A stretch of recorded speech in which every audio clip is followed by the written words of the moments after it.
हरेरेव सप्रजापतय ऋषयो मनवो देवा मनुपुत्रा महाौजसः कलौ सर्वे हरेर्येव सप्रजापतया स्मृतः ಋಷಯ ಮುನಿಗಳೆಲ್ಲರೂ ಮಾನವ ಮನುಗಳೆಲ್ಲರೂ ದೇವತೆಗಳೆಲ್ಲರೂ ಮನು ಪುತ್ರ ಮನುಗಳ ವಂಶಜನರು ಬಹಳ ಶಕ್ತಿ ಸಂಪನ್ನರು ಅಂಶವು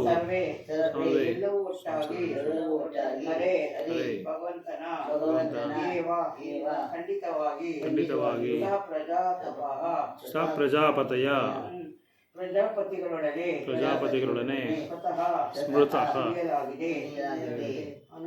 ಅನುವಾದ ಭಾವಾರ್ಥ ಕೊಟ್ಟವರು ಅಭಯ ಚನ್ನಾರವಿಂದ ಭಕ್ತಿವೇದಾಂತ ಸ್ವಾಮಿ ಶೀಲ ಪ್ರಭುಪಾದಕಿ ಎಲ್ಲ ಋಷಿಗಳು ಮನುಗಳು ದೇವತೆಗಳು ಮತ್ತು ಮನುವಿನ ಸಂತತಿಯರು ವಿಶೇಷ ಸಾಮರ್ಥ್ಯವನ್ನು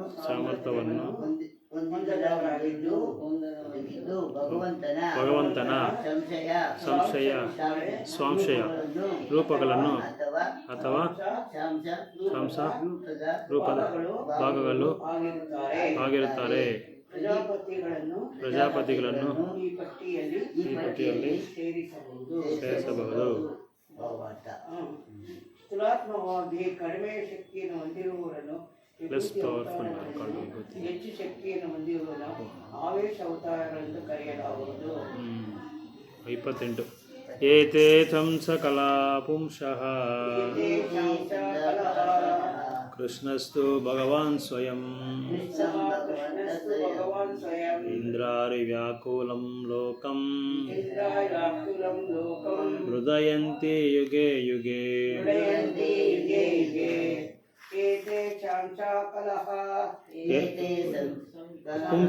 ಅದು ಸೇರಿಸೋದ್ಬೇಕು. ಏತೇ ಚಂಸ ಕಲಾ ಪುಂಸಃ ಚಂಸ ಕಲಹ ಪುಂಸಃ ಕೃಷ್ಣಸ್ತು ಭಗವಾನ್ ಸ್ವಯಂ ಇಂದ್ರಾರಿ ವ್ಯಾಕುಲಂ ಲೋಕಂ ಮೃಡಯಂತಿ ಯುಗೆ ಯುಗೆ ಏತೆ ಇವೆಲ್ಲವೂ ಮತ್ತು ಸಾಂಶಗಳ ಭಾಗಗಳು ಸಹ ಪರಮಾತ್ಮನ ಕೃಷ್ಣ ಶ್ರೀಕೃಷ್ಣನು ಆದರೆ ಭಗವಾನ್ ದೇವೋತ್ತಮ ಪರಮಪುರುಷ ಸ್ವಯಂ ಇಂದ್ರಾರಿ ಶತ್ರುಗಳು ವ್ಯಾಕುಲಂ ಕ್ಲೇಶಗೊಳ್ಳರಾದ ಲೋಕಂ ಎಲ್ಲ ಲೋಕಗಳನ್ನು ಹೃದಯಂತಿ ಯುಗೆ ಯುಗಗಳಲ್ಲಿ ಮೇಲೆ ಉಲ್ಲಂಘಿಸಲಾಗಿದ್ದ ಎಲ್ಲ ಅವತಾರಗಳನ್ನು ಭಗವಂತನ ಸ್ವಾಂಶದ ಭಾಗಗಳು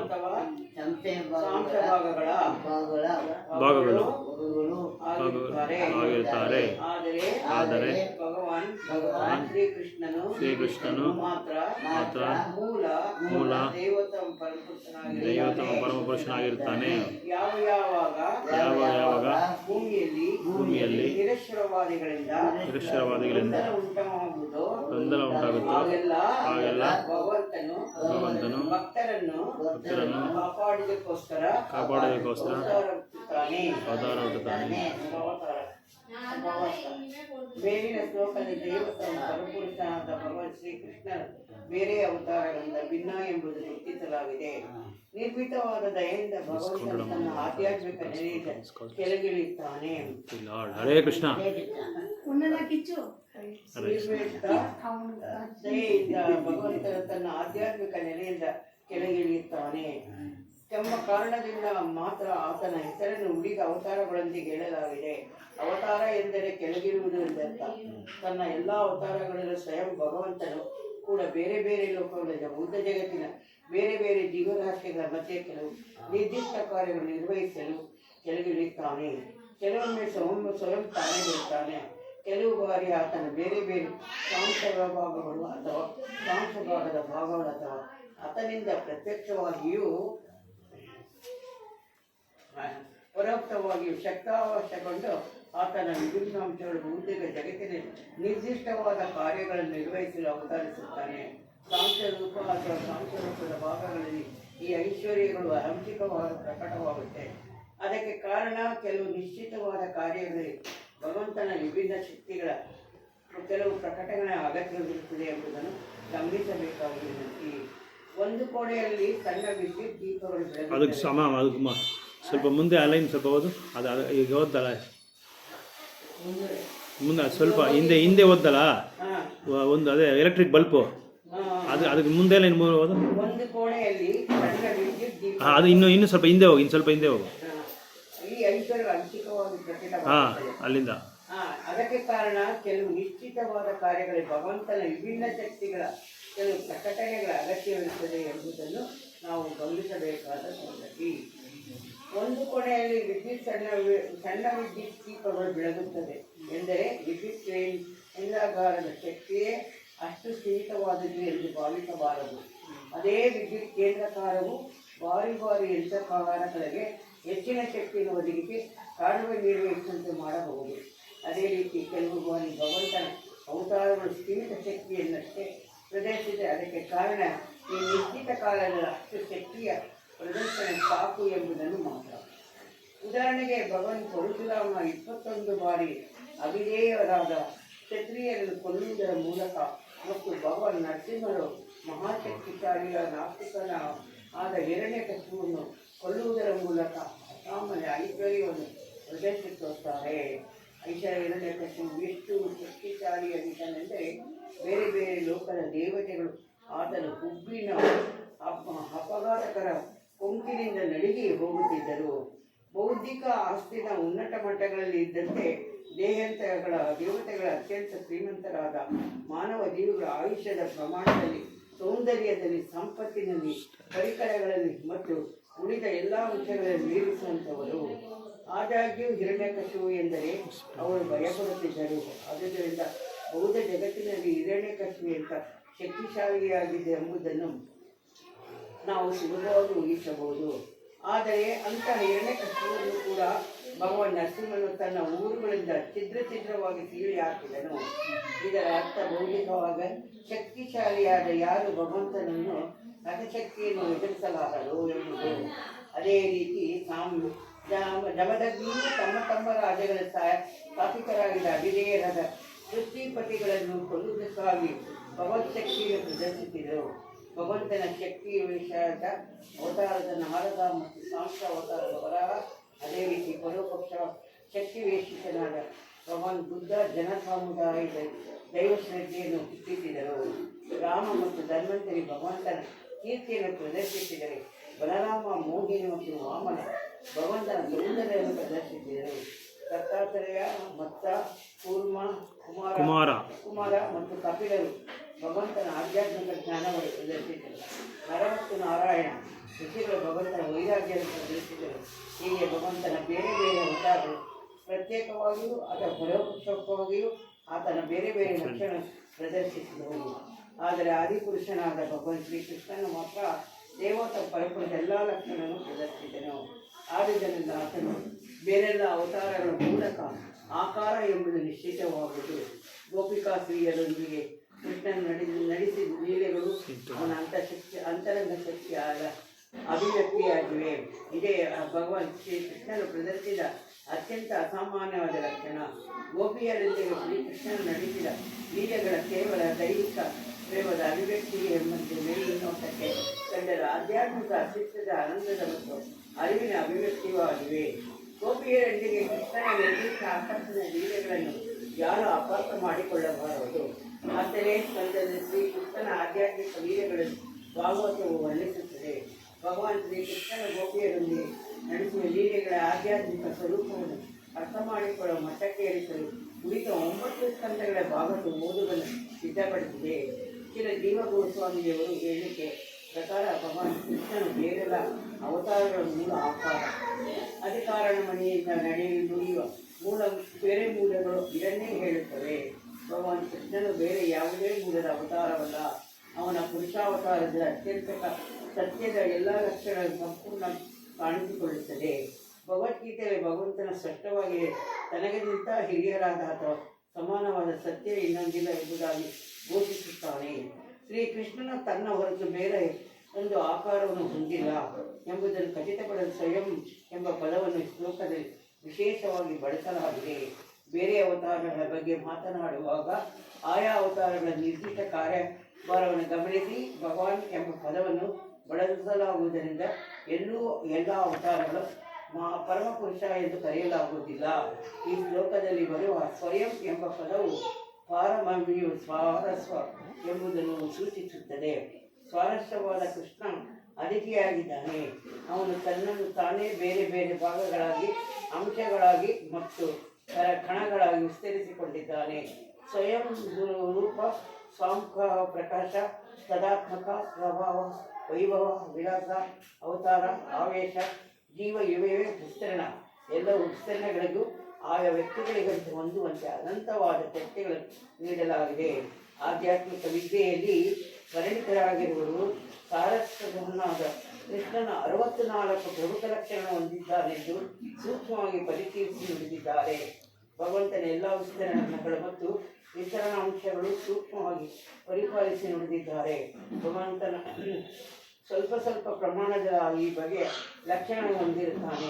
ಆದರೆ ಶ್ರೀಕೃಷ್ಣನು ಮಾತ್ರ 100 ಲಕ್ಷಣಗಳು ಹೊಂದಿರುತ್ತಾನೆ ಮತ್ತು ಶ್ರೀಕೃಷ್ಣನ ಸಾಂಖ್ಯ ವಿಸ್ತರಣೆಗಳಾದ ಸ್ವಯಂ ಪ್ರಕಾಶ, ತದೇಕಾತ್ಮ, ಅವತಾರ ಎನಿಸಿಕೊಳ್ಳುವ ಎಲ್ಲ ವಿಶ್ವವನ್ನು ಪ್ರಕಾಶಿತ 93 ಆಧ್ಯಾತ್ಮಿಕ ಲಕ್ಷಣ ಹೊಂದಿರುತ್ತದೆ. ಅವತಾರವೂ ಅಲ್ಲದೆ, ಆವೇಶವೂ ಅಲ್ಲದೆ, ಅವುಗಳ ಮಧ್ಯಸ್ಥಿತಿಯೂ ಅಲ್ಲದೆ, ಶಿವನ ಹೆಚ್ಚು ಕಡಿಮೆ 84 ಶತಾಂಶ ಲಕ್ಷಣ ಹೊಂದಿರುತ್ತಾನೆ.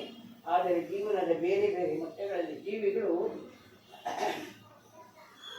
ಗರಿಷ್ಠ 88 ಶತಾಂಶ ಈ ಲಕ್ಷಣ ಹೊಂದಿರುತ್ತಾನೆ.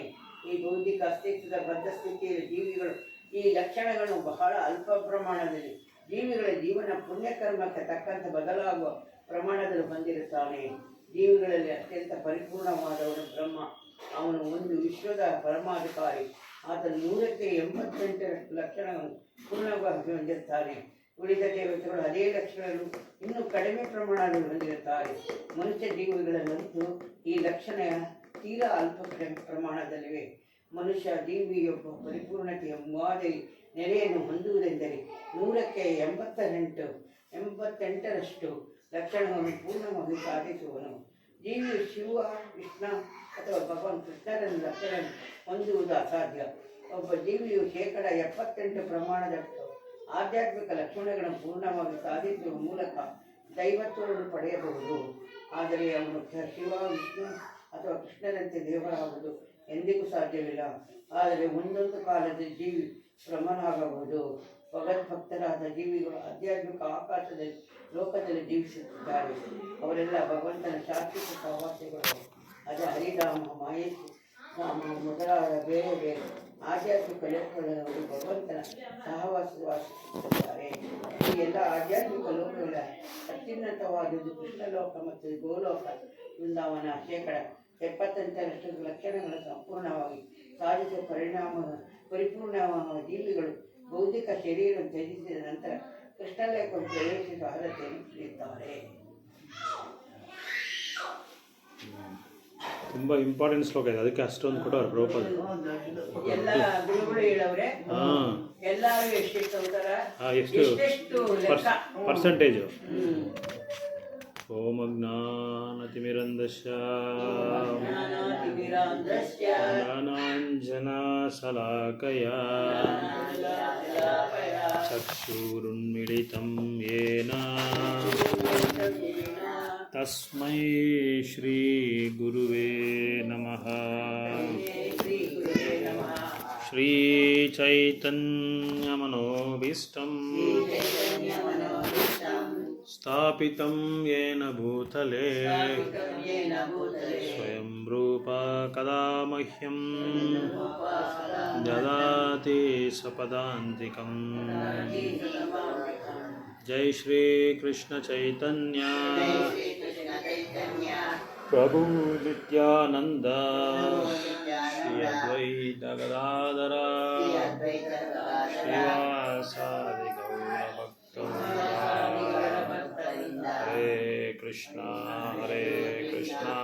ಕೃಷ್ಣ ಕೃಷ್ಣ ಹರೇ ಹರೇ, ಹರೇ ರಾಮ ರಾಮ ರಾಮ ಹರೇ ಹರೇ, ಹರೇ ಕೃಷ್ಣ ಕೃಷ್ಣ ಕೃಷ್ಣ ಹರೇ ಹರೇ, ಹರೇ ರಾಮ ರಾಮ ರಾಮ ಹರೇ ಹರೇ, ಹರೇ ಕೃಷ್ಣ ಕೃಷ್ಣ ಕೃಷ್ಣ ಹರೇ ಹರೇ, ಹರೇ ರಾಮ ರಾಮ ರಾಮ ಹರೇ ಹರೇ. 27ನೇ ಶ್ಲೋಕದಲ್ಲಿ ಈ ಕೆಲವು ತಿಂಗಳುಗಳಿಂದ ನಾವು ಭಗವಂತನ ಅವತಾರಗಳ ಬಗ್ಗೆ, ಅದರ ಪಟ್ಟಿ ಬಗ್ಗೆ ನಾವು 22 ಅವತಾರಗಳ ಬಗ್ಗೆ ನಾವು ನೋಡಿದ್ರಿ. ಈಗ 27ನೇ ಶ್ಲೋಕದಲ್ಲಿ ಋಷಿಗಳು, ಮನ್ವಂತರ ಮತ್ತು ದೇವತೆಗಳು, ಆಮೇಲೆ ಮನುಗೆ ಸೇವೆ ಮಾಡೋ ಸೇವಕರು, ಮತ್ತು ಎಸ್ಪೆಷಲಿ ಪವರ್ಫುಲ್ ಆರ್ ಪ್ಲೀನರಿ ಪೋರ್ಷನ್ಸ್ ಇವರೆಲ್ಲ ಯಾರು ಅಂದರೆ ಋಷಿಗಳು, ದೇವತೆಗಳು, ಡಿಸೆಂಡೆಂಟ್ಸ್ ಆಫ್ ಮನು. ಸೊ ಈ ಇವರೆಲ್ಲ ಯಾರು ಅಂದರೆ ದೇವತೆಗಳು, ಪ್ರಜಾಪತಿಗಳು, ಇವರೆಲ್ಲ ಭಗವಂತನ ಸ್ವಾಂಶದ ಸ್ವಾಂಶಗಳು. ಇವರೆಲ್ಲ ಸ್ವಾಂಶಗಳು, ಭಗವಂತನ ಸ್ವಾಂಶ, ಅವ್ರ ಸ್ವಾಂಶಗಳು ಇವರೆಲ್ಲ.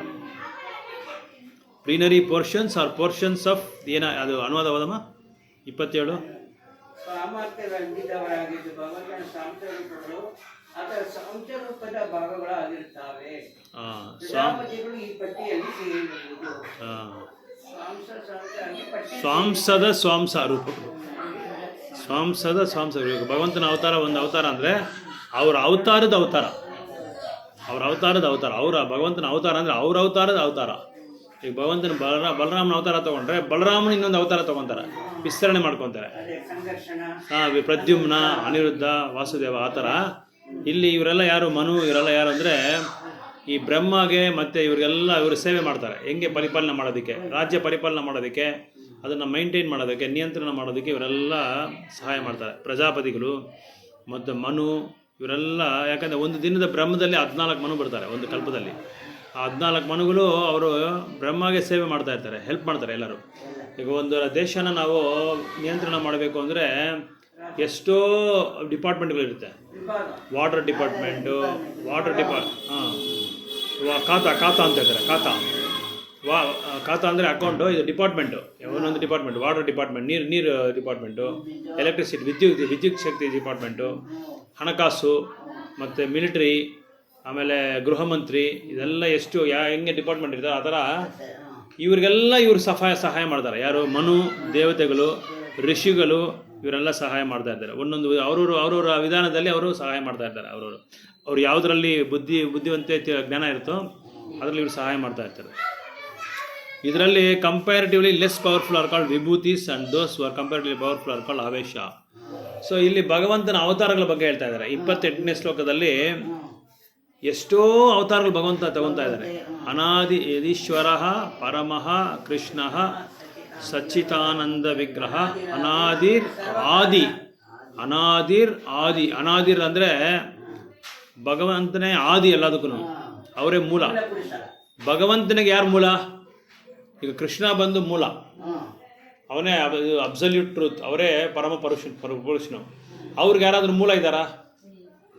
ಯಾರು ಇಲ್ಲ, ಅವರೇ ಮೂಲ, ಅವರೇ. ಅದಕ್ಕೆ ಅವ್ರಿಗೆ ಯಾರು ಮೂಲ ಇಲ್ಲ. ಆದರೆ ಇವರಿಂದ ಎಷ್ಟೋ ಅವತಾರಗಳು ಅವ್ರು ತಗೊಂಡಿದ್ದಾರೆ. ಉದಾಹರಣೆಗೆ ನಾವು ಹೇಳಿದ್ರೆ, ಈಗ ಆಸ್ತಿಕರಿದ್ದಾರೆ, ನಾಸ್ತಿಕರಿದ್ದಾರೆ, ತಿಂಗಳಿಗೊಂದ್ಸಲ ಭಕ್ತಿ ಸೇವೆ ಮಾಡೋರು ಇದ್ದಾರೆ, ವರ್ಷಕ್ಕೊಂದ್ಸಲ ಭಕ್ತಿ ಸೇವೆ ಮಾಡೋರಿದ್ದಾರೆ, 3 ತಿಂಗಳಿಗೊಂದ್ಸಲ ಭಕ್ತಿ ಸೇವೆ ಮಾಡೋರಿದ್ದಾರೆ. ಆಮೇಲೆ ಭೂತ ಪೇತ ಪಿಶಾಚಿಗಳನ್ನ ವರ್ಷ ದೇವಸ್ಥಾನ ಪೂಜೆ ಮಾಡೋರು ಅವರೇ. ಈ ಕಾಲ ಭೈರವ ಇವರೆಲ್ಲ, ಈ ಕಾಳಿ, ಚಂಡಿ, ಓಂ ಶಕ್ತಿ ಇವನ್ನೆಲ್ಲ ಯಾರು ಮಾಡೋದಂದ್ರೆ ಈ ಇವರು ಕಳ್ಳರು ದರೋಡೆ ಮಾಡೋರು. ಇವರೆಲ್ಲ ಏನು ಮಾಡ್ತಾರೆ, ಕಳ್ತನ ಮಾಡಕ್ ಮುಂದೆ, ದರೋಡೆ ಮಾಡಕ್ ಮುಂದೆ ದೇವರ ಹತ್ರ ಹೋಗಿ ದುರ್ಗಾದೇವಿ ಹತ್ರ ಪ್ರಾರ್ಥನೆ ಮಾಡ್ತಾರಂತೆ. ಇವತ್ತು ನಾನು ಮಾಡೋ ಕಳ್ತನ ಸಕ್ಸಸ್ ಮಾಡು, ಜೈವಂತ ಮಾಡು. ಅದಕ್ಕೆ ಇವರು ಅವ್ರ ಹತ್ರ ಎಲ್ಲ ಹೋಗೋದು. ಕಾಳಿಕಾ ದೇವಿ, ಆಮೇಲೆ ದುರ್ಗಾ, ಕಾಶಿ ವಿಶಾಲಾಕ್ಷಿ, ಇಂಥವ್ರು ಇವರೆಲ್ಲ ಯಾರಂದ್ರೆ ದುರ್ಗದ ಅವತಾರಗಳು. ದುರ್ಗಾ ಯಾರ ಅವತಾರ?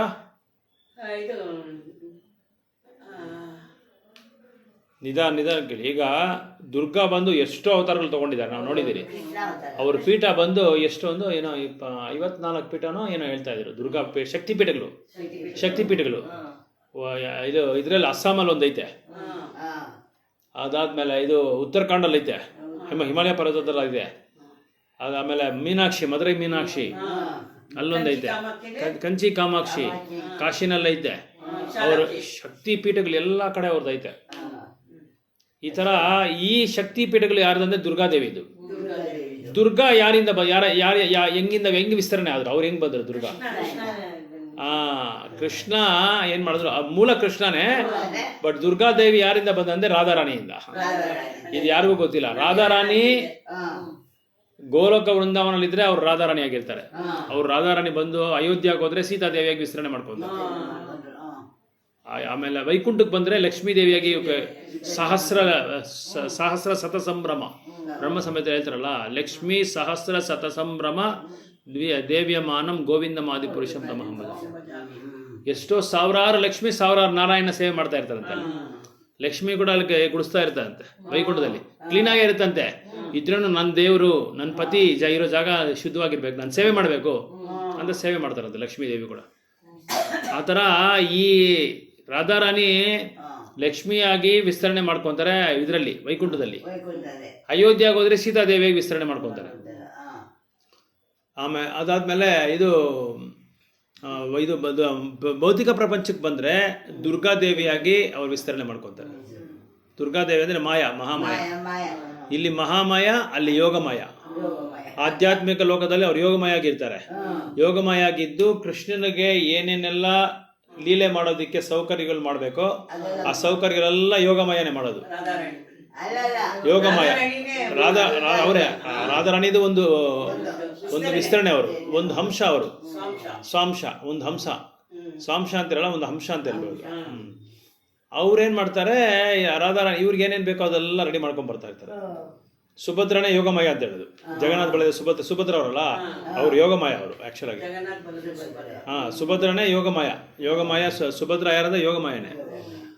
ಆ ಯೋಗಮಾಯ ಏನ್ ಮಾಡ್ತಾರೆ, ಇಲ್ಲಿ ಭೌತಿಕ ಪ್ರಪಂಚಕ್ಕೆ ಬಂದ್ರೆ, ಈ 14 ಲೋಕಕ್ಕೆ ಬಂದ್ರೆ ಏನ್ ಮಾಡ್ತಾರೆ, ಅವ್ರನ್ನ ಜೈಲರ್ ತರ ಅವರು ಎಲ್ಲಾ ಕೈದಿಗಳನ್ನ ಅವ್ರು ನಿಯಂತ್ರಣ ಮಾಡ್ತಾರೆ.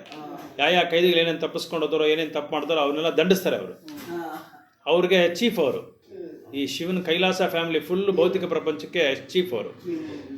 ಭೌತಿಕ ಪ್ರಪಂಚನ ನಾಶನ ಮಾಡೋದು ಶಿವ, ಆ ಭೌತಿಕ ಪ್ರಪಂಚನ ಆಡಳಿತ ಮಾಡೋದು ದುರ್ಗಾದೇವಿ, ಪಾರ್ವತಿ ದೇವಿ. ಅಂದ್ರೆ ಭಗವಂತನ ಒಂದು ಬಹಿರಂಗ ಶಕ್ತಿ. ಇವರು ರಾಧಾರಾಣಿಯಿಂದ ಇವ್ರು ಬರ್ತಾರೆ. ಅದೇ ತರ ಕೃಷ್ಣನಿಂದ ಬರೋರೆಲ್ಲರೂ ಬಲರಾಮನಾಗಿ ಬರ್ತಾರೆ, ಇದು ನರಸಿಂಹನಾಗಿ ಬರ್ತಾರೆ, ರಾಮನ ಅವತಾರನಾಗಿ ಬರ್ತಾರೆ, ಕೂರ್ಮ ಅವತಾರ, ಮತ್ಸ್ಯ ಅವತಾರ, ಮತ್ತೆ ಇವನು ಯಾರದು ಪರಶುರಾಮ ಅವತಾರ, ವ್ಯಾಸ ಮಹರ್ಷಿ, ನಾರದ ಮುನಿ, ಆಮೇಲೆ ಧನ್ವಂತರಿ ಅವತಾರ, ಮೋಹಿನಿ ಮೂರ್ತಿ ಅವತಾರ. ಈ ಥರ ಭಗವಂತ ಇದೆಲ್ಲ ನಾನು ಯಾಕೆ ಹೇಳ್ತಾ ಇದ್ದೀನಿ ಅಂದರೆ, ಭಗವಂತ ಅವತಾರ ಮಾಡ್ಕೊಳ್ಳುವಾಗ ಹಂಶನಾಗಿ ಬರ್ತಾನೆ. ಅವರ ಹಂಶ. ಆಮೇಲೆ ಆವೇಶ ಅವತಾರ, ಆವೇಶ ಅವತಾರ ಆಗಿ ಬರ್ತಾರೆ. ಕಲಾ ಅವತಾರ ಆಗಿ ಬರ್ತಾರೆ. ಆಮೇಲೆ ಪೂರ್ಣ ಅವತಾರ ಆಗಿ ಬರ್ತಾರೆ. ಪರಿಪೂರ್ಣ ಅವತಾರದಲ್ಲಿ ಬರ್ತಾರೆ. ಆಮೇಲೆ ಪೂರ್ಣ ಅವತಾರದಲ್ಲಿ ಬರ್ತಾರೆ. ಪರಿಪೂರ್ಣ ಅವತಾರ, ಪೂರ್ಣ ಅವತಾರ. ಯಾವ್ಯಾವ ಅವತಾರದಲ್ಲಿ ಯಾವ್ಯಾವ ಥರ ಬರಬೇಕೋ ಆಯಾ ಥರ ಬರ್ತಾರೆ. ಈಗ ಸಪೋಸು ರಾಮಾಯಣದಲ್ಲಿ ರಾಮನ ಅವತಾರ ಹಂಗೆ ಬಂದರು. ರಾಮನ ಅವತಾರ ಆಗಿ ಬಂದ್ಬಿಟ್ಟು ಅಲ್ಲಿ ಒಂದೊಂದು ಅವತಾರದ್ದು ಒಂದೊಂದು ಉದ್ದೇಶ ಇರುತ್ತೆ. ಈಗ ಪರಶುರಾಮ್ ಬಂದರು. ಪರಶುರಾಮ್ ಏನು ಮಾಡಿದ್ರು, ಕ್ಷತ್ರಿಯರನ್ನೆಲ್ಲ 21 ಸಲ ವಧ ಮಾಡಿದ್ರು, ತನ್ನ ಶಕ್ತಿ ಸಾಮರ್ಥ್ಯಗಳನ್ನ ತೋರಿಸಿದ್ರು.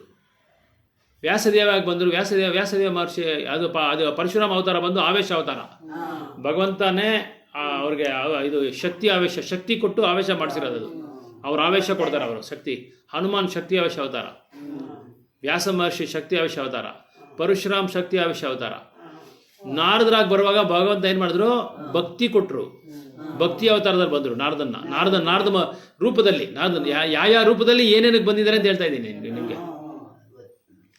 ನೋಡಿ, ಈಗ ಎಕ್ಸಾಂಪಲ್ ಮೋಹಿನಿ ಮೂರ್ತಿಯಾಗಿ ಬಂದರು. ಮೋಹಿನಿ ಅದು ಇನ್ನೊಂದೇನೆಂದರೆ ಫುಲ್ ಅವರು ಇದು ಶಕ್ತಿ ತೋರಿಸಲ್ಲ. ಆಯಾ ಅವತಾರದಲ್ಲಿ ಎಷ್ಟು ಬೇಕೋ ಅಷ್ಟೇ ಅವತಾರ ತೋರಿಸೋದು, ಅಷ್ಟೇ ಶಕ್ತಿ ತೋರಿಸೋದು. ಹಾಂ, ಈಗ ಈ ಬಲ್ಪ್ ಇದೆ. ಈ ಬಲ್ಪು ಕಿಚನ್ ಇದು ಅಡುಗೆ ಮನೆಯಲ್ಲಿ ದೊಡ್ಡ ಬೆಳಕೇನು ಬೇಕಾಗಿಲ್ಲ. ಆ ರೂಮ್ ಚಿಕ್ಕದಲ್ವಾ, ಅದಕ್ಕೆ ಚಿಕ್ಕದಾದರೆ ಸಾಕು. ಈ 25 ವಾಟ್ಸ್ ಬಲ್ಪ್ ಆದರೆ ಸಾಕು. ಇದು ಹಾಲ್ ದೊಡ್ಡದಾಗಿದೆ, ಇದಕ್ಕೆ 100 ವಾಟ್ಸ್ ಬೇಕು. ರೂಮ್ ಒಳಗಡೆ ಇನ್ನೂ ಸ್ವಲ್ಪ ಚಿಕ್ಕದು ಸಾಕು, ಅದಕ್ಕೆ 40 ವಾಟ್ಸ್ ಸಾಕು. ದೊಡ್ಡ ಹಾಲ್ ಇದ್ರೆ ಅದಕ್ಕೆ 500 ವಾಟ್ಸು 1000 ವಾಟ್ಸ್ ಬೇಕು. ಕಲ್ಯಾಣ ಮಂಟಪ ಅಂದ್ರೆ ಅದಕ್ಕೆ ಒಂದು 1000 ವಾಟ್ಸ್ 2000 ವಾಟ್ಸ್ ಬಲ್ಬ್ ಬೇಕು ಬೆಳಗ್ಗೆ ಬರಕ್ಕೆ. ಆ ಥರ ಕೃಷ್ಣ ತಾನು ಅವತಾರ ತಗೊಳ್ಳುವಾಗ ತನ್ನ ಶಕ್ತಿನ ಎಷ್ಟು ಬೇಕೋ ಅಷ್ಟು ಮಾತ್ರ ಅಲ್ಲಿ ಬಳಸ್ಕೊತಾರೆ. ಫುಲ್ ಶಕ್ತಿನ ಬಳಸ್ಕೊಳಲ್ಲ. ಯಾಕಂದ್ರೆ ಫುಲ್ ಶಕ್ತಿ ಬೇಕಾಗಿಲ್ಲ. ಅಡುಗೆ ಮನೆಗೆ ಹೋಗಿ 2000 ವಾಟ್ಸ್ ಬೇಕಾ? ಬೇಡ. ಹಂಗೆ ಲೀಲೆ ಎಷ್ಟಿರುತ್ತೋ ಅಷ್ಟೇ. ಜನ ಯಾವ ಥರ ಇರ್ತಾರೋ ಆ ಜನಕ್ಕೆ ತಕ್ಕಂತೆ, ಭಕ್ತರು ಯಾವ ಥರ ಇರ್ತಾರೆ ಆ ಭಕ್ತರ ತಕ್ಕಂತೆ. ಈಗ ಮೋಹಿನಿ ಅವತಾರ ಬಂದ್ರು. ಏನಕ್ಕೆ ಬಂದ್ರು ಅಂದರೆ ಆ ಅಮೃತ ಗಣಿನ ಕಿತ್ಕೊಳಕ್ ಬಂದರು. ಅಮೃತ ಗಣಿನ ಕಿತ್ಕೊಂಡು ರಾಕ್ಷಸರಿಗೆ ಇಲ್ದಿನ ಮಾಡಿ ದೇವತೆರನ್ನ ಕಾಪಾಡಿದ್ರು. ವಾಮನ ಅವತಾರಕ್ಕೆ ಬಂದರು. ಬಲಿಚಕ್ರವರ್ತಿನ ಮೋಕ್ಷ ಕೊಡಕ್ ಬಂದರು.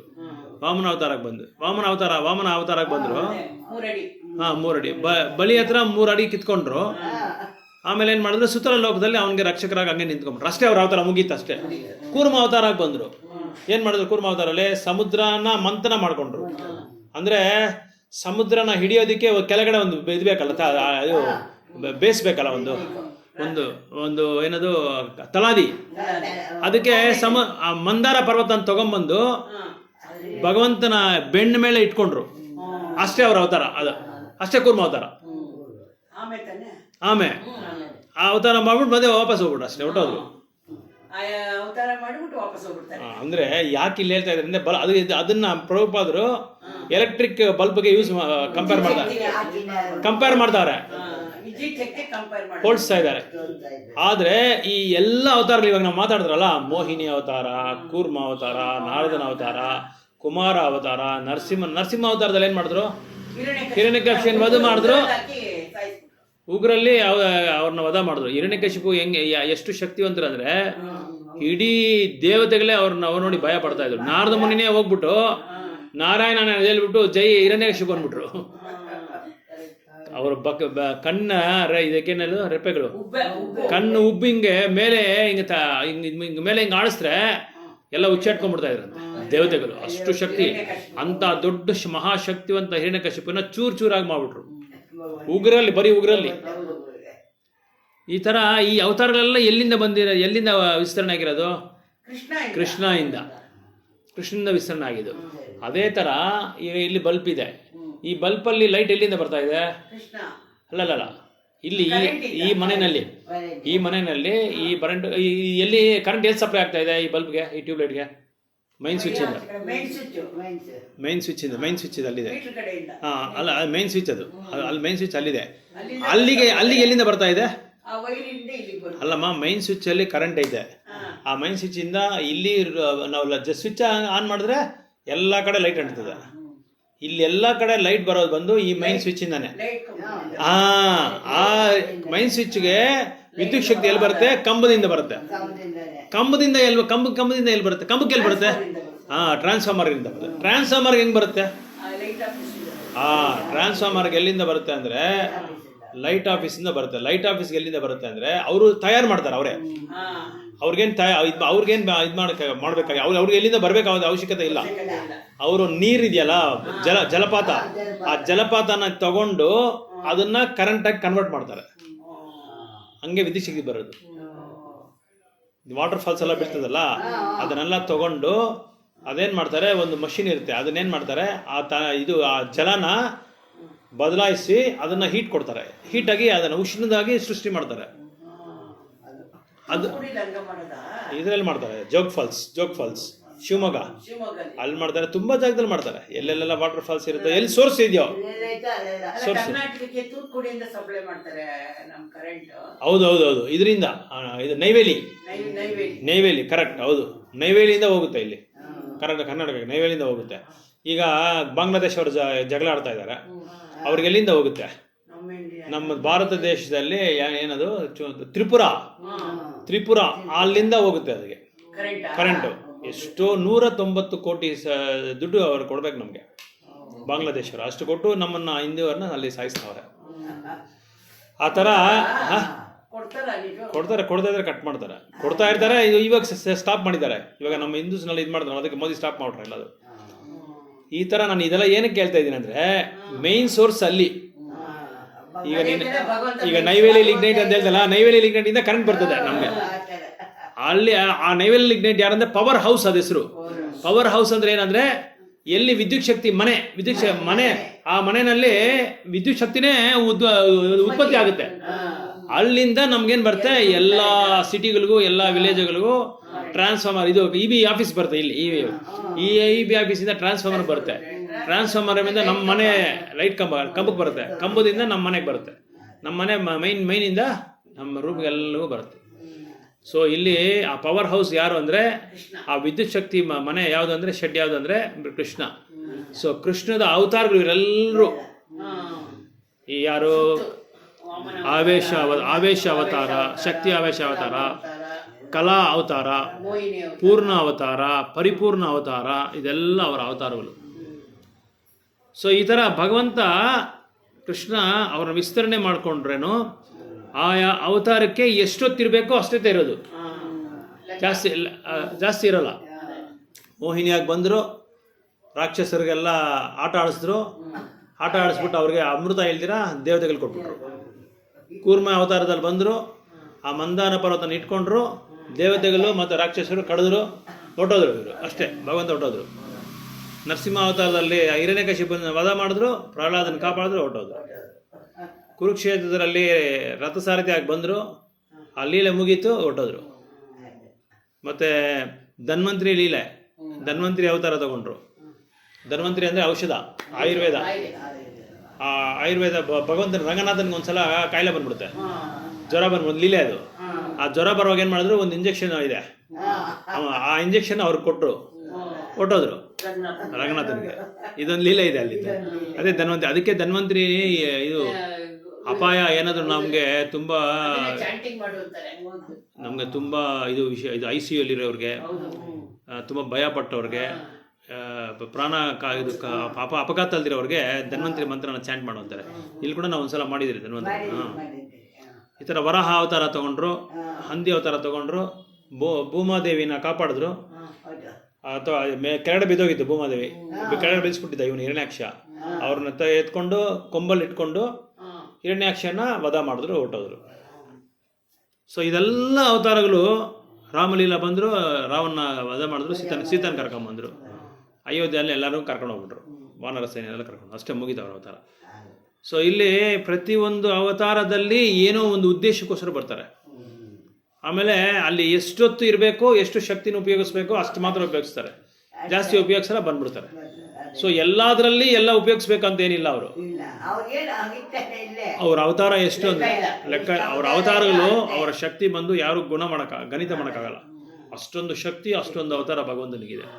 ಅದಕ್ಕೆ ಕೃಷ್ಣನಿಗೆ ಯಾವುದು ಆಧಾರ ಇಲ್ಲ, ಯಾವುದು ಕೃಷ್ಣನಿಗೆ ಸೋರ್ಸ್ ಯಾವುದೂ ಇಲ್ಲ, ಆಧಾರವಿಲ್ಲ. ಬಟ್ ಕೃಷ್ಣನಿಂದ ಇಲ್ಲಿ ಇವರೆಲ್ರಿಗೂ ಆಧಾರ ಇದೆ. ನೀನ್ ಎಲ್ಲಿಂದ ಬಂದಪ್ಪ ಅಂದ್ರೆ ನಾನು ಕೃಷ್ಣನಿಂದ ಬಂದೆ ಅಂತ ಹೇಳ್ತಾರೆ. ಬಟ್ ಕೃಷ್ಣ ನೀನ್ ಎಲ್ಲಿಂದ ಬಂದೆ ಅಂದ್ರೆ ಅವ್ರಿಗೆ ಯಾರು ಇಲ್ಲ, ಅವ್ರಿಗೆ ಅವರೇ ಆಧಾರ. ಅವರು ಸ್ವಯಂ, ಅವರು ಅದಕ್ಕೆ ಸ್ವಯಂ ಅಂತ ಹೇಳಿ ಬರ್ತಿರೋದು. ಸ್ವಯಂ ಅಂದ್ರೆ ವ್ಯಕ್ತಿತ್ವ, ಸ್ವತಃ ಅವರೇ ಸ್ವಂತ. ಅವ್ರಿಗೆ ಸ್ವತಃ ಅವ್ರಿಗೆ ಯಾರು ಇಲ್ಲ, ಅವರೇ ಸ್ವಂತ, ಅವ್ರಿಗೆ ಅವರೇ ಸ್ವಂತ, ಅವರೇ ಆಧಾರ ಅವ್ರಿಗೆ. ಅದಕ್ಕೆ ಸ್ವಯಂ ಅಂತ ಬರೋದು. ಅದಕ್ಕೆ ಬಟ್ ಸ್ವಯಂ ಇನ್ ಸೋ ಮೆನಿ ಅಲ್ಲಿ ಅದರಿಂದ ಎಷ್ಟೋ ಲೀಲೆಗಳು. ಈಗ ಎಲ್ಲ ದೇವತೆಗಳಿಗೂ ಆಗಲಿ ಬಾಲ್ಯ ಲೀಲೆ ಅನ್ನೋದು ಯಾವುದಿಲ್ಲ. ಬಾಲ್ಯ ಲೀಲೆ ಎಲ್ಲ ನೀವು ನೋಡಿದ್ದೀರಾ? ಗಣಪತಿಗೆ ಏನು ಅವ್ರು ಚಿಕ್ಕ ಹುಡುಗನಾಗಿರೋದು ಕೇಳಿದ್ದೀರಾ? ಇಲ್ಲ. ರಾಮನ್ಗೆ ಕೇಳಿದ್ದೀರಾ? ಸುಮ್ಮನೆ ರಾಮನ್ ಒಂದು 2-3 ಲೈನ್ ಇರುತ್ತೆ, 3-4 ಶ್ಲೋಕ ಇರುತ್ತೆ ಅಷ್ಟೇ. ರಾಮನ್ ಲೀಲೆಗಳ ಬಗ್ಗೆ ಯಾವತ್ತೂ ನಾವು ಚರ್ಚೆ ಮಾಡಿಲ್ಲ. ಬಾಲ್ಯ ಲೀಲ. ಅದೇ ಥರ ನರಸಿಂಹನ್ಗೆ ಬಾಲ್ಯ ಲೀಲ ಇಲ್ಲ, ಪರಶುರಾಮನ್ಗೆ ಬಾಲ್ಯ ಲೀಲ ಗೊತ್ತಿಲ್ಲ. ಸುಮ್ಮನೆ ಯಾರು ಹುಟ್ಟಿದ್ದು ಅಂತ ಹೇಳ್ತಾರೆ ಅಷ್ಟೇ ಹೊತ್ತು. ವಾಮನಿಗೆ ಅಷ್ಟೇ, ಯಾರು ಆದಿತಿ ಅವರಿಂದ ಅವರು ಜನ್ಮ ತಗೊಂಡಿದ್ದು. ಬಟ್ ಅವ್ರಿಗೆ ಏನು ಬಾಲ್ಯ ಲೀಲ ಇಲ್ಲ. ಆದರೆ ಕೃಷ್ಣನಿಗೆ, ಸ್ವಯಂ ಕೃಷ್ಣನಿಗೆ ಎಷ್ಟೊಂದು ಲೀಲೆಗಳಿದೆ. ಬಾಲ್ಯ ಲೀಲೆ ಎಷ್ಟೊಂದು ಲೀಲೆಗಳಿದೆ, ಬೇಕಾದಷ್ಟು ಲೀಲೆಗಳಿದೆ. ಕೃಷ್ಣನಿಗೆ ಮಾತ್ರ 10ನೇ ಸ್ಕಂದ ನೀವು ಓದಿದ್ರೆ 4 ಬುಕ್ ಇಂಥದ್ದು, ಇಂಥ ಒಂದು ವಾಲ್ಯೂಮ್ದು 4 ಬುಕ್ ಇದೆ. ಯಾವುದರಲ್ಲಿ? 10ನೇ ಸ್ಕಂದದಲ್ಲಿ ಬರೀ ಅವ್ರ ಲೀಲೆಗಳನ್ನೇ, ಕೃಷ್ಣನ ಬಾಲ್ಯ ಲೀಲೆಗಳಿದೆಲ್ಲ. ಆದರೆ ಬೇರೆ ಯಾವ ದೇವ್ರಿಗೂ, ಯಾವ ಅವತಾರಕ್ಕೂ, ಯಾವ ಸ್ವಾಂಸ ಕಲಾ ಆಮೇಲೆ ಪೂರ್ಣ ಸಂಪೂರ್ಣ ಯಾರಿಗೂ ಇಲ್ಲ. ಕೃಷ್ಣನಿಗೆ ಮಾತ್ರ ಈ ಬಾಲ್ಯ ಲೀಲೆಗಳಿರೋದು. ಅದಕ್ಕೆ ಕೃಷ್ಣ ಬಂದು ಸ್ವಯಂ, ಅವರು ವ್ಯಕ್ತಿತ್ವ, ಅವರು ಸ್ವಯಂ, ಅವರಂದರೆ ಅವರೇ ಸ್ವಂತ, ಅವ್ರಿಗೆ ಯಾವೊಂದು ಆಧಾರನೂ ಇಲ್ಲ. ಅದಕ್ಕೆ ಇಲ್ಲಿ ಕಲಾ ಅಂದರೆ ಪೂರ್ಣ ಅಂದರೆ ಕಂಪ್ಲೀಟ್, ಸಂಪೂರ್ಣ. ಪರಿಪೂರ್ಣ ಅಂದರೆ ಇನ್ನೊಂದು, ಆವೇಶ ಅಂದರೆ ಯಾರ್ಯಾರಕ್ಕೆ ಉದಾಹರಣೆ ಬಲರಾಮು, ಪರಶುರಾಮು, ವ್ಯಾಸರಾಮು, ಇದು ಬಲರಾಮ ಅಂತೀನಿ, ಇವರು ಪರಶುರಾಮು. ಪರಶುರಾಮ್ಗೆ ಅವತಾರ ತಗೊಂಡ್ರು. 21 ಸಲ ಎಲ್ಲ ಕ್ಷತ್ರಿಯರನ್ನು ವಧ ಮಾಡ್ಬಿಟ್ಟು ಹೊರಟೋದ್ರು. 21 ಸಲ ವಧ ಮಾಡಿದ್ದಾರೆ ಕ್ಷತ್ರಿಯರುಗಳನ್ನ. ಯಾಕಂದರೆ ಕ್ಷತ್ರಿಯಗಳು ಅಧರ್ಮವಾಗಿ ನಡ್ಕೊತಾ ಇದ್ರು. ಅದಕ್ಕೆ ಅವ್ನು ವಧ ಮಾಡಿಬಿಟ್ಟು ಪರಶುರಾಮ ವಧ ಮಾಡಿದ್ವು. ಕೃಷ್ಣನೇ ಅವತಾರ ತಗೊಂಡಿದ್ದು. ಆಮೇಲೆ ಪೂರ್ಣ ಅವತಾರ ಯಾರಂದರೆ ನರಸಿಂಹನ ಅವತಾರ. ರಾಮ, ವೈಕುಂಠ, ಶ್ವೇತಾದ್ವೇಷ, ಹರಿ, ಯಜ್ಞ, ಇದೆಲ್ಲ ನವನಾರಾಯಣ. ನರನಾರಾಯಣ ಋಷಿ ಬಂದರು. ನಾರಾಯಣ ಅಂದರೆ ಅರ್ಜುನ, ಕೃಷ್ಣ, ಅವರು ನರನಾರಾಯಣಾಗಿ ಬಂದರು. ಅಲ್ಲಿ ತಪಸ್ಯ. ಹೌದೌದು, ಭದ್ರಾಚಲಂ, ಇದು ಬದ್ರಿಕಾಶ್ರಮ, ಚಾರ್ಧಾಮಲ್ಲಿ ಅಲ್ಲಿಗೆ ಬದ್ರಿಕಾಶ್ರಮ ಇದೆಯಲ್ಲ, ಬದ್ರಿನಾಥ್. ಅದಕ್ಕೆ ಬದ್ರಿಕಾಶ್ರಮ ಅಂತ ಹೆಸರು. ಮಧ್ವಾಚಾರ್ಯರು ಕೊನೆಯಲ್ಲಿ ಎಲ್ಲ ಮುಗಿಸ್ಕೊಂಡು ಕೊನೆಗೆ ಅಲ್ಲಿ ಹೊಟ್ಟೋದ್ರು ಮಧ್ವಾಚಾರ್ಯರು. ಅಲ್ಲೋಗಿ ವ್ಯಾಸ ಮಹರ್ಷಿ ಹತ್ರ ಉಪದೇಶ ತಗೊಂಡ್ರು, ಮಾಹಿತಿ ತಗೊಂಡ್ರು ಅವರು ಮಧ್ವಾಚಾರ್ಯರು. ಆ ಬದ್ರಿಕಾಶ್ರಮಲ್ಲಿ ನರನಾರಾಯಣ ಅಲ್ಲೇ ಇರೋದು, ಇವಾಗಲೂ ಇದ್ದಾರಂತೆ ಅಲ್ಲಿ. ಅವರು ವೈರಾಗ್ಯ ಹೇಗೆ ಮಾಡಬೇಕು ಅಂತ ತೋರಿಸ್ಕೊಟ್ರು. ವೈರಾಗ್ಯ ಅಂದರೆ ಎಲ್ಲ ಬಿಡೋದು, ಭೌತಿಕ ಪ್ರಪಂಚದಿಂದ ಎಲ್ಲ ಬಿಟ್ಟು ಭಗವಂತನ ಸೇವೆ ಮಾಡ್ಕೊಳಕ್ಕೆ ಹೋಗೋದು, ಆಧ್ಯಾತ್ಮಿಕವಾದ ಜೀವನ ಕೊಟ್ಟೋಗೋದು. ಎಲ್ಲ ಇಂದ್ರಿಯ ಗುಣಗಳು, ಅನುಕಂಪ, ಅವ್ರ ಮೇಲೆ ಇವ್ರ ಮೇಲೆ ಅಟ್ಯಾಚ್ಮೆಂಟು, ಆಮೇಲೆ ನಮಗೆ ಇಷ್ಟವಾಗಿರೋದು, ಇಷ್ಟ ಇಲ್ಲದೆ ಇರೋದು ಎಲ್ಲ ಬಿಟ್ಬಿಟ್ಟು ಭಗವಂತನಿಗೆ ಶರಣಗತಿ ಆಗ್ಬಿಡೋದು. ಅದನ್ನು ಏನಂತಾರೆ? ವೈರಾಗ್ಯ. ಭಗವಂತನ ಬಿಟ್ಟು ಬೇರೆ ಏನು ಅವ್ರಿಗೆ ಏನು ಗೊತ್ತಾಗಲ್ಲ, ಯಾವುದು ಯೋಚನೆ ಇರಲ್ಲ. ಅಂತ ಒಂದು ವೈರಾಗ್ಯ ಇವರಿಬ್ರು ಮಾಡಿ ತೋರಿಸ್ಕೊಟ್ರಲ್ಲಿ. ಹಾಂ, ಹೌದು. ಯಮುನಾಚಾರ್ಯ ಯಾರು? ಇವರು ಯಮುನಾಚಾರ್ಯ, ಅವರು ಗುರುಗಳು. ಹೌದೌದು, ಅವರು ಯಮುನಾಚಾರ್ಯ. ಹೌದೌದು, ಅವರು ಆಮೇಲೆ ಅವರು ಅಷ್ಟೇ ತುಂಬ ವೈರಾಗ್ಯ ಮೂರ್ತಿ. ಇವರು ನಾನೇನಕ್ಕೆ ಕೇಳ್ತಾ ಇದ್ದೀನಿ ಅಂದರೆ, ಇಲ್ಲಿ ಈ ಒಂದು ಸಿಚುವೇಶನಲ್ಲಿ, ಈ ಒಂದು ಕಾಂಟೆಕ್ಸ್ಟಲ್ಲಿ, ಈ ಟೆಕ್ಸ್ಟಲ್ಲಿ, ಈ ಶ್ಲೋಕದಲ್ಲಿ ಯಾಕೆ ನರನಾರಾಯಣ ಬಗ್ಗೆ ಹೇಳ್ತಾ ಇದ್ದೀನಿ ಅಂದರೆ, ಕೃಷ್ಣ ನರನಾರಾಯಣಾಗಿ ಅವತಾರ ತಗೊಂಡು ವೈರಾಗ್ಯ ತಪಸ್ಯ ಯಾವ ಥರ ಮಾಡಬೇಕು ಅನ್ನೋದನ್ನ ತೋರಿಸ್ಕೊಟ್ರು. ಅದಕ್ಕೆ ಅವತಾರ ತಗೊಂಡ್ರು. ಹಾಂ, ಯಮುನಾಚಾರ್ಯ ಅವರು ಗುರುಗಳವರು. ಶ್ರೀ ಸಂಪ್ರದಾಯದಲ್ಲಿ ಆಚಾರ್ಯರವರು. ಅವರ ಹೆಂಡ್ತಿನೇ ಬರುವಾಗ ಬರಬೇಡ ಅಂದ್ಬಿಡ್ತಾರೆ ಅವರು.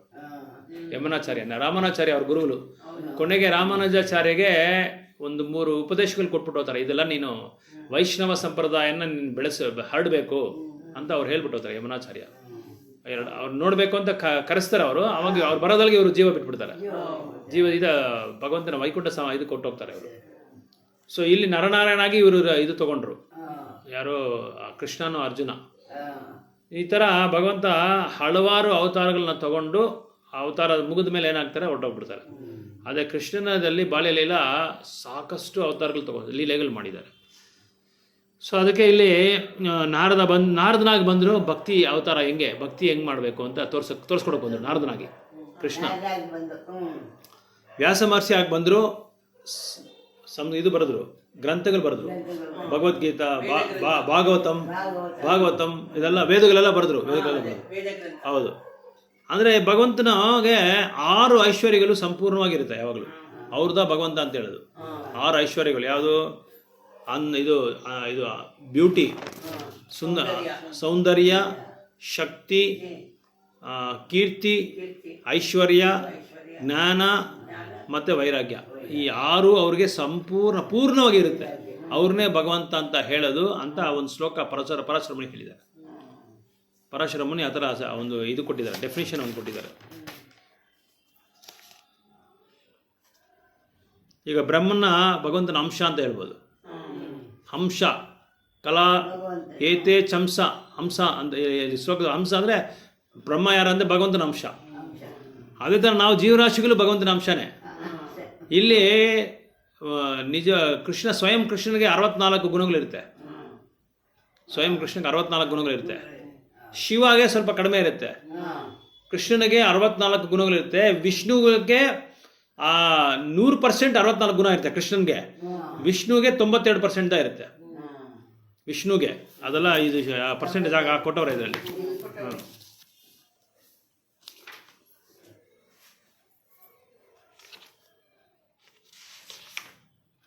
ಹ್ಞೂ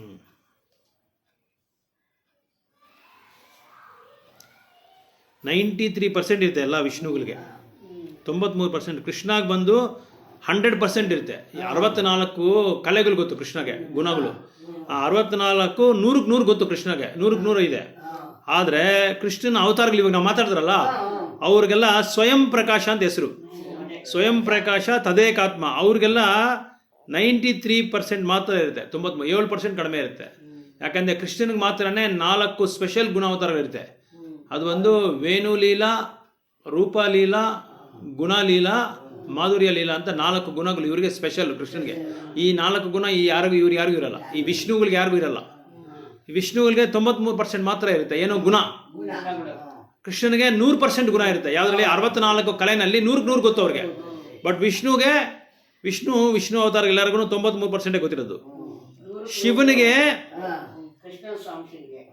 ಅವತಾರ ಅಲ್ಲದೆ ಅವಶೇಷವು ಅಲ್ಲದೆ ಅವುಗಳ ಮಧ್ಯಸ್ಥಿತಿ ಅಲ್ಲದೆ ಶಿವನಿಗೆ ಹೆಚ್ಚು ಕಡಿಮೆ 84% ಗೊತ್ತು. 84% ಲೀಲೆಗಳು ಅವ್ರಿಗೆ ಗೊತ್ತು, ಕಲೆಗಳು ಗೊತ್ತು. ಕಲೆ ಗುಣ 84% ಗುಣ ಇರುತ್ತೆ. ಆದರೆ ಜೀವಗಳಿಗೆ ನಮ್ಮಂಥ ಇಂಡಿವಿಜುವಲ್ ಬೀಯಿಂಗ್ಗೆ ಅವ್ರಿಗೆ 78% ಗೊತ್ತು. ಬ್ರಹ್ಮನಿಗೂ 78% ಮೈನ್ಯೂಟ್ ಕ್ವಾಂಟಿಟಿ, ಸ್ವಲ್ಪದಲ್ಲಿ. 78% ಸ್ವಲ್ಪ ಮಾತ್ರ ಇರುತ್ತೆ ಅಷ್ಟೇ. ಆದರೆ ಬ್ರಹ್ಮಗೆ 78% ಫುಲ್ ಇರುತ್ತೆ.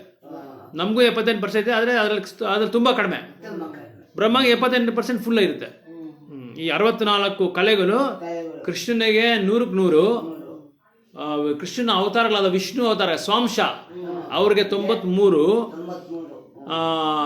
ಇವರು ಶಿವನಿಗೆ 84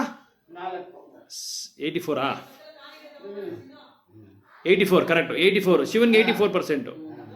84% ಗುಣ ಇರುತ್ತೆ. ಆದರೆ ನಮ್ಮಂಥ ಜೀವರಾಶಿಗಳಿಗೆ 78% ಸ್ವಲ್ಪ ಮಾತ್ರ ಇರುತ್ತೆ. ಬ್ರಹ್ಮಗೆ 78% ಫುಲ್ ಇರುತ್ತೆ. ಸೊ ಬ್ರಹ್ಮಗೆ the standard of perfection for human being is develop attributes up to 78% in full. So ಅದಕ್ಕೆ ನಾವು 78% ಫುಲ್ಲು ನಾವು ಕಲ್ತ್ಕೊಳ್ಳೋಕ್ಕೆ ನಾವು ಅಭ್ಯಾಸ ಮಾಡಬೇಕು ಅಂತ ಹೇಳ್ತಾ ಇದ್ದೆ.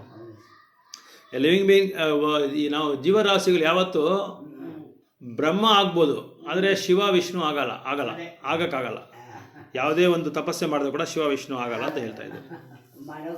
ಆಗಲ್ಲ ಅಷ್ಟೇ. ಬ್ರಹ್ಮ ಆಗಬೇಕಾದ್ರೆ ಆಗ್ಬೋದು. ಅದಕ್ಕೆ ತಕ್ಕಂತೆ ನಾವು ತಪಸ್ಸೆ ಮಾಡಿದ್ರೆ, ಅದಕ್ಕೆ ತಕ್ಕಂತೆ ನಾವು ಆ ಪದ್ಧತಿಯನ್ನು ಫಾಲೋ ಮಾಡಿದ್ರೆ ಬ್ರಹ್ಮ ಆಗ್ಬೋದು ನಾವು. ಈಗ ಇಂದ್ರನೂ ಆಗ್ಬೋದು. 100 ಅಶ್ವಮೇಧ ಯಜ್ಞಗಳು ಮಾಡಿದ್ರೆ ನಾವು ಇಂದ್ರ ಆಗ್ಬಿಡ್ತೀವಿ. ಅದೇ ಇಂದ್ರ ಮಾಡೋಕ್ಕೆ ಬಿಡಲ್ಲ ಯಾರನ್ನು. ಅಸೂಯೆ ಪಟ್ಟು ಅವ್ರನ್ನ ಸ್ಟಾಪ್ ಮಾಡಿಬಿಡ್ತಾರೆ. ತುಂಬ ಇಂಪಾರ್ಟೆಂಟ್ ಶ್ಲೋಕ ಇದು. ಕೃಷ್ಣನ ಅವತಾರಗಳು, ಕೃಷ್ಣನ ಸ್ವಾಂಶದ ಸ್ವಾಂಶ, ಅಂಶದ ಹಂಸ, ಇದ್ರ ಬಗ್ಗೆ ಎಲ್ಲ ಹೇಳ್ತಾರೆ. ಅದಕ್ಕೆ ಎಷ್ಟು ಜನ ಉದಾಹರಣೆ ಕೊಟ್ಟರು ನೋಡಿ ಕೃಷ್ಣ ಪ್ರಭುಪಾದರು ಎಲೆಕ್ಟ್ರಿಕ್ ಬಲ್ಬು ಪವರ್ ಹೌಸು ಅದೆಲ್ಲ ಕೊಟ್ಬಿಟ್ಟು ಉದಾಹರಣೆ ಕೊಟ್ಟು ಸಿಂಪಲಾಗಿ ಅರ್ಥ ಮಾಡಿಸ್ತಾರೆ ಚಾಂಟಿಂಗ್. ಹಾಂ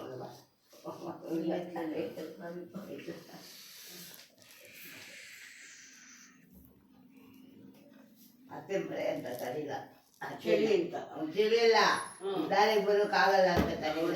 ಮಳೆ ಬರ್ತಾ ಇದೆ. ಜೈ ಶ್ರೀ ಕೃಷ್ಣ ಪ್ರಭು ನಿತ್ಯಾನಂದ ಶ್ರೀ ಅದ್ವೈತ ಗದಾಧರ